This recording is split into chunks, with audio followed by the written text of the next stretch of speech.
আজকে আপনাদের সামনে আলোচনা করতে চলেছি পৃথিবীর সবচেয়ে 3টে বিষাক্ত প্রাণী নিয়ে।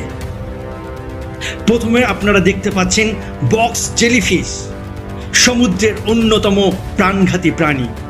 এর শুঁড়ে থাকা বিষ মানুষের হৃদযন্ত্র, স্নায়ুতন্ত্র এবং ত্বকে মারাত্মক ক্ষতি করতে পারে। দ্রুত চিকিৎসা না পেলে মৃত্যু ঘটতে পারে। এবার দেখছেন আপনারা ব্লু রিংড অক্টোপাস। আকারে ছোট হলেও অত্যন্ত বিষাক্ত। এর বিষে টেট্রোডোটক্সিন নামক শক্তিশালী নিউরোটক্সিন থাকে, যা কয়েক মিনিটের মধ্যে পক্ষাঘাত সৃষ্টি করতে পারে। এবার দেখছেন পয়জন ডার্ট ফ্রগ।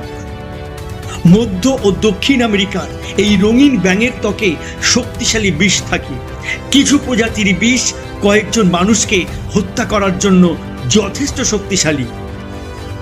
সবচাইতে রহস্যময় বিষয় হচ্ছে এদের মধ্যে বক্স জেলিফিশ এবং ব্লু রিংড অক্টোপাস বিষ প্রয়োগ করে শিকার বা আত্মরক্ষা করে, আর পয়জন ডার্ট ফ্রগ এর বিষ মূলত তার ত্বকে সঞ্চিত থাকে। ধন্যবাদ সকলকে।